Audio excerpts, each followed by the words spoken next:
Hey y'all, how's it going? All right, we're about to kick it into high gear. I feel like these last couple months of the year get pretty busy between kids going back to school, busy holiday season. It becomes peak season for a lot of us at work. The new year, there's the rush to finish out goals before the end of the year. There's the challenge of budgets get pulled at the end of the year, all sorts of fun adventures. But I'm excited. I am ready. I've had an amazing summer. We played hard this summer. And I'm ready to get back into a routine and kick things up in my business. I've got some fun ideas coming along. So I hope you're excited for the rest of the year too. I had an experience this summer I want to share with you guys and talk about this concept I've been thinking about a little bit. We were at a resort where there was lots of families and lots of kids and parents and things all over the place at this resort. And I was sitting there and a mom came up. She came up to me and said, "Are you Jack's mom?" And I said, "No." She said, okay. And she kind of walked off. And I could tell by the tone in her voice and the way she was looking, I was like, something wasn't right and something was going on. At the same time, I could hear some kid in one of the pools just like yelling and screaming. So I went up to her and I said, "Is Jack the one screaming?" She goes, "Yeah." And I said, "All right." And immediately I got up and went and started asking some of the other parents, "Are you Jack's parents?" And they could tell something was going on. And all of a sudden, there was a whole group of us who, quite frankly, were trying to avoid contact and communication and do our own thing before this, who all of a sudden were doing everything we could to find Jack's parents. Jack was safe, but he definitely was in a situation where he needed his parent. And I had this moment. We found his parents. He was okay. It all got taken care of. But it made me realize in that moment, nothing was said. No one said, "Hey, can you come help?" It wasn't like I took a class on being a good human and a parent of what to do when a kid is struggling and you can't find their parents. We all just got up, and I like to think of it as we all were in parent club, right? At that moment, there was a child in need and they didn't have their parents, and all the other parents were actively engaged in helping that child fulfill their needs and get them to a better, safer place. There wasn't anything like crazy and big that happened. It was just this moment where I felt such a strong connection with these total strangers that, to be honest, I went back to my chair reading and didn't really talk to again. But we all, for this moment, were in this parent club at the pool. It's like this unspoken club we all were just a part of. And it's kind of made me realize throughout life, there's a lot of these different types of what I would call clubs that we're a part of, whether we choose to be or not. It's no secret, I am slightly obsessed with music, live concerts in particular.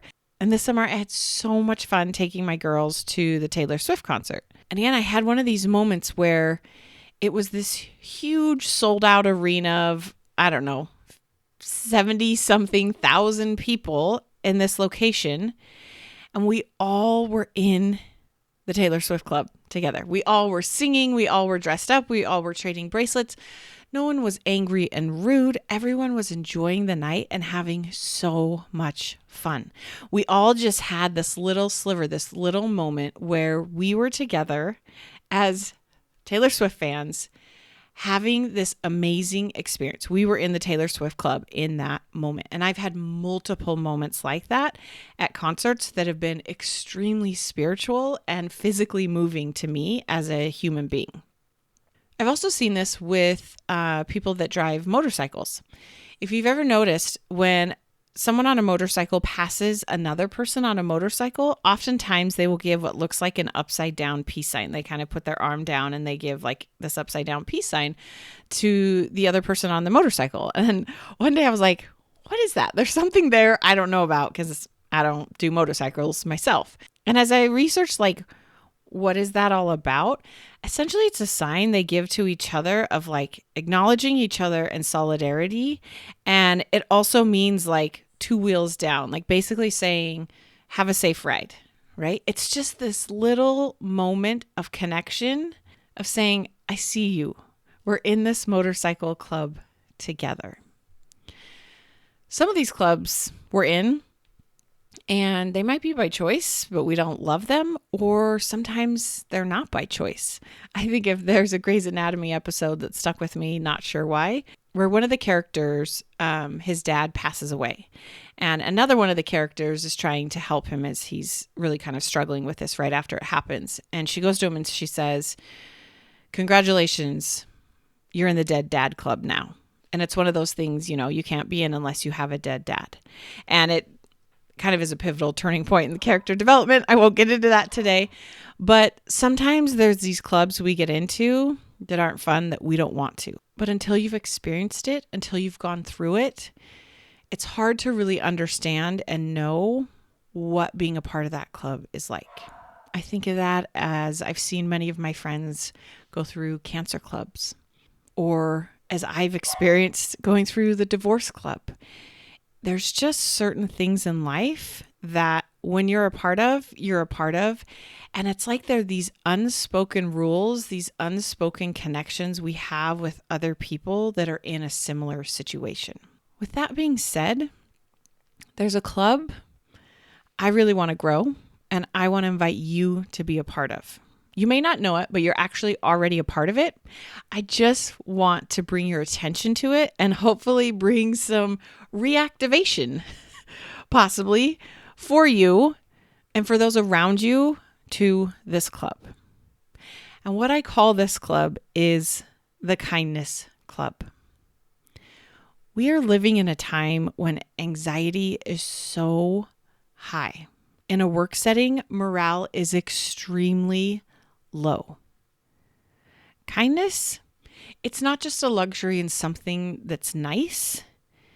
I believe it is vital and necessary to us continuing to move forward and find healthy ways to keep growing and getting ourselves out of this. We all need to show up daily in our lives, in whatever setting that is, as an active participant in the Kindness Club. The Oxford Dictionary defines kindness as a quality of being friendly, generous, and considerate. Now, I think kindness sometimes gets used in the wrong way, and we can weaponize it in a way that we kind of don't like ourselves of, I wasn't being kind, or sometimes we won't have difficult conversations or be honest and vulnerable with people because we want to be quote unquote kind. I'm not talking about that kindness. I'm not talking about the kindness that we hide behind so that we don't make people feel bad. I'm talking about the kindness of simply being friendly, generous, and considerate.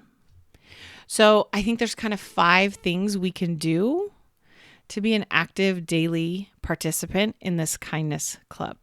The first thing to note, if you want to be an active member of the Kindness Club, it starts with being kinder to yourself.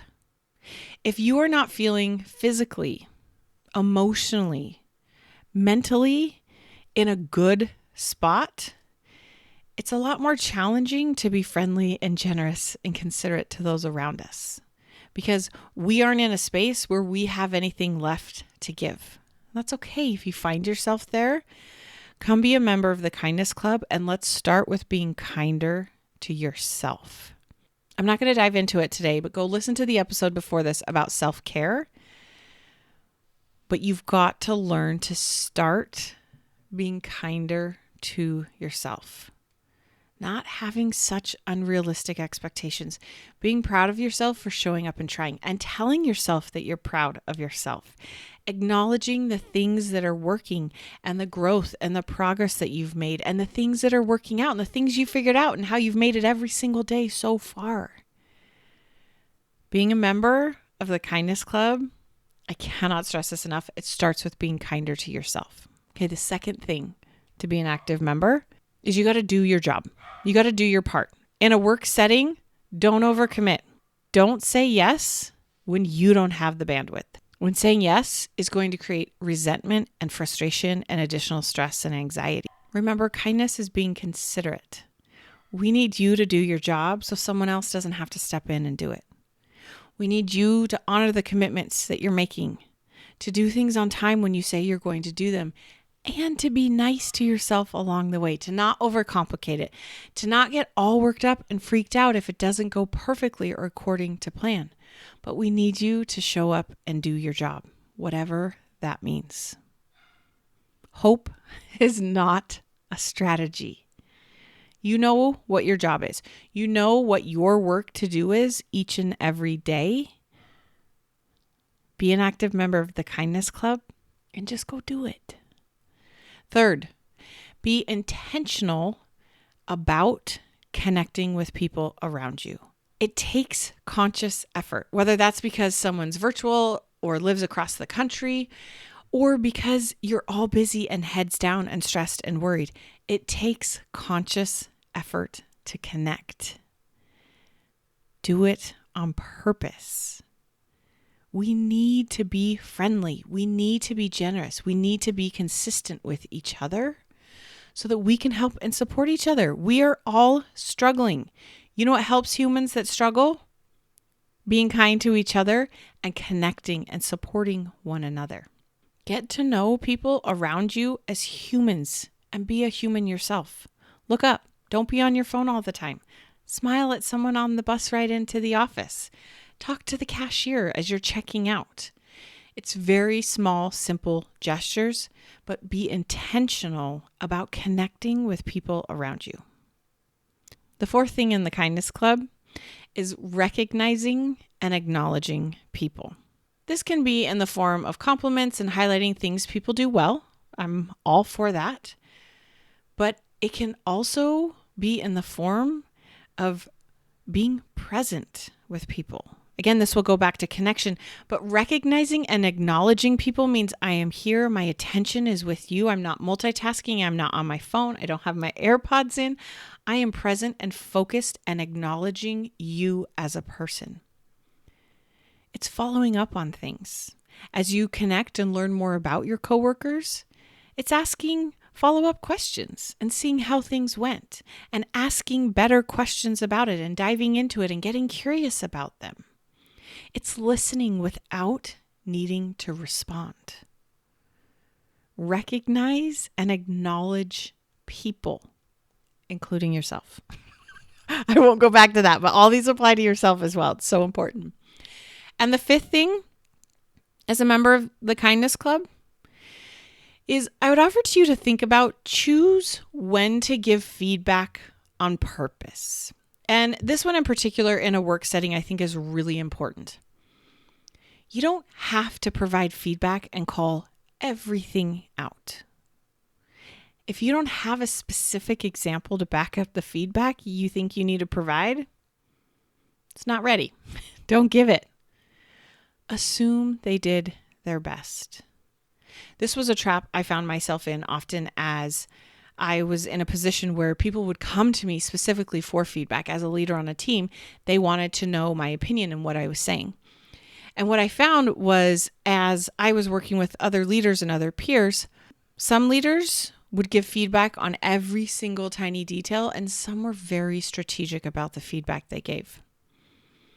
And for me personally, the ones who were strategic about the feedback, I listened to more because I knew they weren't just there to poke holes in every single thing I was presenting and doing, but they were there to talk about the feedback that's important.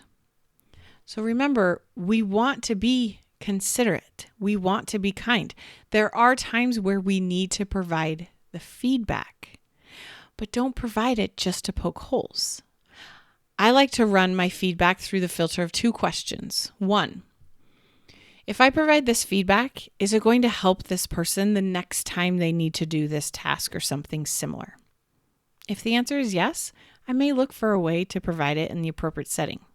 If the answer is no, and I'm just a control enthusiast and want this thing to be perfect and look exactly how I think it should, it's not the time for feedback. I'm choosing kindness.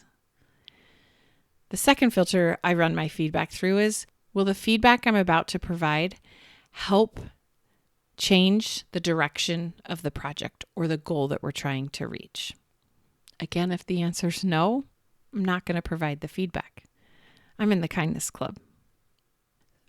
Here's the thing. Kindness can't be measured. But it happens one person at a time. It's also this beautiful, amazing thing because the more you practice it, the more you get to feel satisfied and having a sense of well-being because it chemically increases your serotonin and dopamine. There are multiple clubs we all are a part of, and the connection in those clubs can be extremely important and tight and intense and quick and fleeting and here and gone. But I would offer to you to think about how are you going to increase your participation in the Kindness Club today? We need you. You are amazingly kind and a fabulous human. Start by being kind to yourself and show up and be a member of the Kindness Club with me. All right, you're amazing. I'm proud of you for showing up today and listening to this message. You got this. We'll talk soon. If what you're learning from this podcast is helping, this is just the beginning. Each week, I offer a limited number of coffee chats so that you and I can connect one-on-one and talk specifically about what's going on for you. You'll leave this call feeling more hopeful and motivated, but I'm also going to teach you a few things to try right away to get unstuck.